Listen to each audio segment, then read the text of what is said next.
성경 본문은 창세기 12장 5절에서 9절입니다.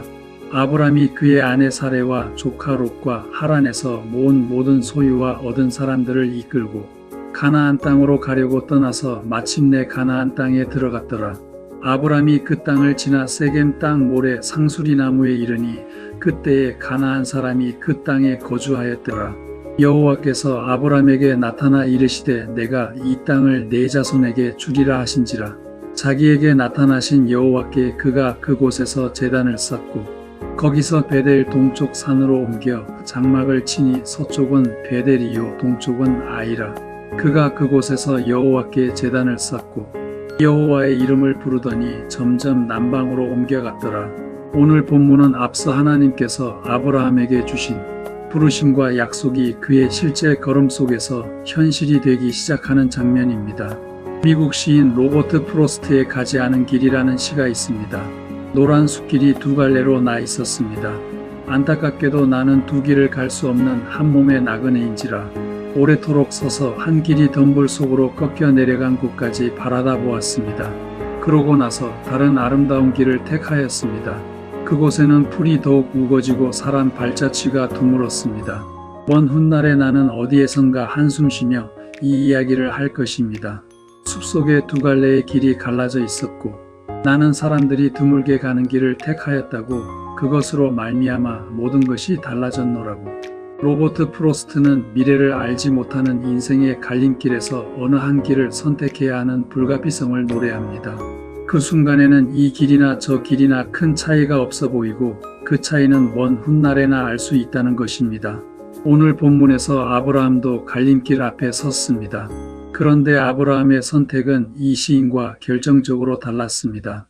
그는 단순히 사람이 적게 간 길을 고른 것이 아닙니다. 하나님이 말씀하셨기 때문에 떠났습니다. 그의 선택은 취향의 선택도 모험의 선택도 아니었습니다. 믿음의 선택이었습니다. 이 믿음의 선택은 다른 사람이 대신해 줄 수 없습니다. 아브라함이 떠날 것인지는 아브라함 자신이 하나님 앞에서 응답해야 했습니다. 하나님은 아브라함을 억지로 끌고 가지 않으셨습니다.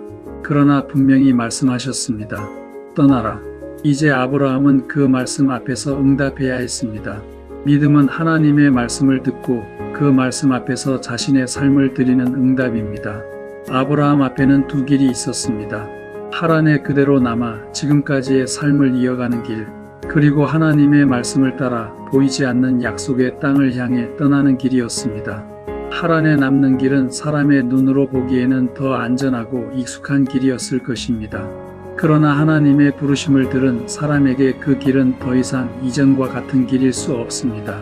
하나님의 말씀이 들린 뒤에는 남는 것도 선택이고 떠나는 것도 선택입니다. 그렇다면 아브라함이 떠난 것은 어떤 의미였을까요? 단순한 이사가 아니었습니다. 지난 75년 동안 아브라함은 부족이 이끄는 삶을 살았습니다. 그의 삶의 방식은 중동 목축 공동체의 전형적인 모습이었습니다. 계절에 따라 물과 목초지를 찾아 이동하고 양에서 양모와 고기와 양류를 얻어 거래하며 사는 삶입니다.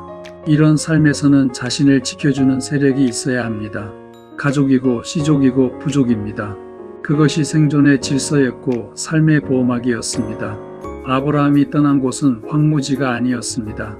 우르와 하란이 속한 메소포타미아 문명권은 그에게 질서와 보호와 안전을 제공하는 세계였습니다.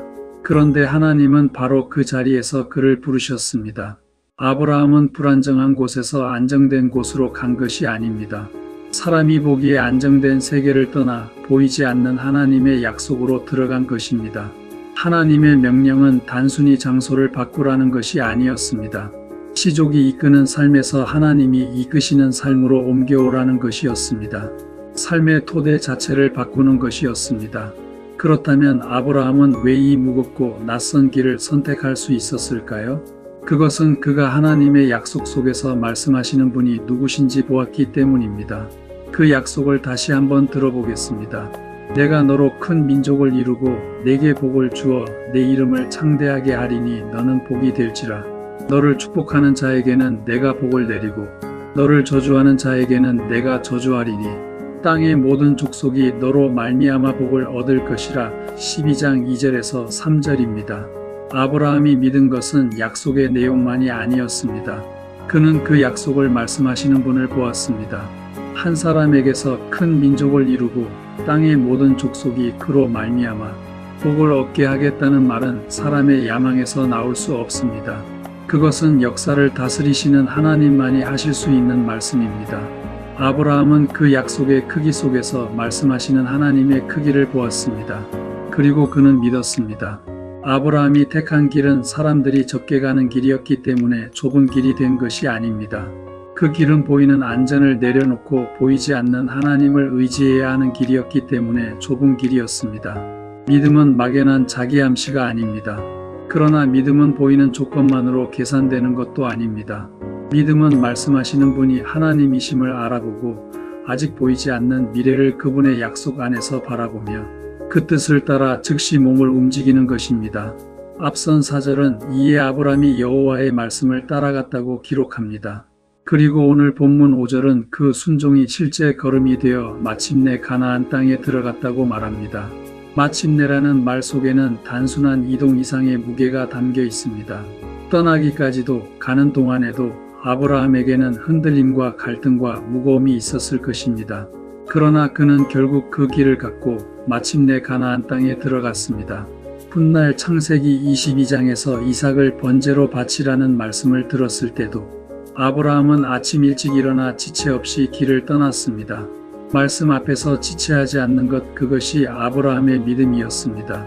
그런데 가나안 땅에 들어간 아브라함이 마주한 현실을 보십시오. 6절은 이렇게 말합니다. 그때에 가나안 사람이 그 땅에 거주하였더라. 하나님이 약속하신 땅에 도착했지만 그 땅에는 이미 가나안 사람이 살고 있었습니다. 약속은 즉시 소유가 되지 않았습니다. 현실은 아직 약속과 달라 보였습니다. 그러나 바로 그 자리에서 하나님은 다시 말씀하셨습니다. 내가 이 땅을 내 자손에게 주리라. 현실이 약속과 다르게 보이는 그 자리에서 하나님은 약속을 거두지 않으셨습니다. 오히려 그 자리에서 다시 확인해 주셨습니다. 그리고 아브라함이 그 자리에서 한 일을 보십시오. 제단을 쌓았습니다. 세겜의 모래 상수리나무 아래서 제단을 쌓고 베델 동쪽 산에서 또 제단을 쌓고 여호와의 이름을 불렀습니다. 이것은 아브라함이 가나안 땅을 자기 힘으로 차지했다는 표시가 아닙니다. 그 땅에서 하나님을 자신의 토대로 삼았다는 고백입니다. 믿음은 떠나는 것으로 끝나지 않습니다. 하나님이 이끄신 자리에서 제단을 쌓는 데까지 나아갑니다. 내가 의지하던 안전망을 내려놓고 도착한 그 자리에서 하나님을 나의 토대로 삼는 것입니다. 그것이 하나님이 이끄시는 삶입니다. 아브라함의 선택이 어째서 탁월한 선택이 되었습니까? 왜 성경의 이야기는 데라에서 아브라함에게로 옮겨옵니까? 그것은 그가 믿음으로 하나님이 이끄시는 삶을 선택했기 때문입니다. 그 미래가 보였다면 믿음이라고 하지 않을 것입니다. 아브라함은 하나님의 약속 안에서 보이지 않는 미래를 믿음으로 바라보았고 그 믿음을 따라 즉시 몸을 움직였습니다. 하나님이 이끄시는 삶을 선택하지 않는다면 우리는 확률을 믿어야 하고 앞서간 사람들을 믿어야 하고 내 판단을 믿을 수밖에 없습니다. 어느 것 하나 확실한 것이 없습니다. 그러나 성경은 우리에게 하나님이 이끄시는 삶을 선택할 수 있다고 말합니다.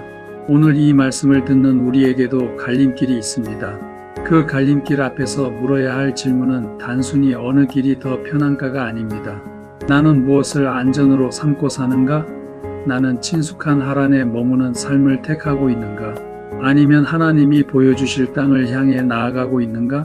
어느 길이 하나님의 말씀 앞에 서 있는 길인가? 어느 길이 하나님을 더 의지하게 하는 길인가? 어느 길이 내가 붙들고 있던 안전망을 내려놓고 하나님께 나아가게 하는 길인가?